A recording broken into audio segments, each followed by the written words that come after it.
Hello and welcome to the News Radar. A senior Hamas official has announced that the remaining 48 Israeli hostages are set to be released tomorrow, just before the 72-hour ceasefire deadline expires. For now, the truce appears to be holding, though there's still uncertainty about what the next 24 hours will bring. In Gaza, around 7,000 members of Hamas's security forces have been deployed to maintain order in areas left by withdrawing Israeli troops. Their return raises new questions about who will ultimately govern Gaza and whether the ceasefire can truly lead to lasting stability.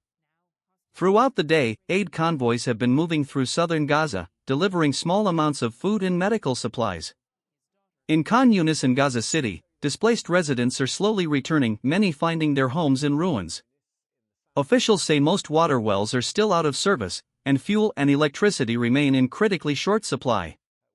At the Kerem Shalom crossing, the main entry point for humanitarian aid, some trucks have made it through, but far fewer than the 600 promised daily under the peace agreement. In Tel Aviv, crowds have gathered once again at Hostages Square, filled with cautious hope. For 2 years, families of those taken captive have met here every week. Now, they wait for what could be their final vigil before the remaining hostages return home. On the diplomatic front, leaders from around the world are preparing to meet in the Egyptian resort city of Sharm el-Sheikh, where President Donald Trump and 20 other heads of state are expected to sign an agreement formally ending the war. The US, Egypt, Qatar, and Turkey have been central mediators in this process, while British Prime Minister Keir Starmer and French President Emmanuel Macron have confirmed their attendance. Even with progress on the diplomatic front, the situation remains delicate. Israel's defense minister has instructed the military to prepare plans for demolishing Hamas tunnels once the hostages are released, a move that could test the strength of the truce.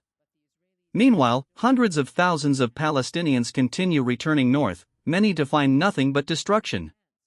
Rebuilding Gaza will take years, and humanitarian groups warn that recovery will depend heavily on consistent aid and long-term peace. For now, there is a fragile calm. After months of relentless fighting, both sides are watching closely, hoping that this silence can finally hold. We will continue to bring you new updates as more information becomes available. Stay with us for the latest updates.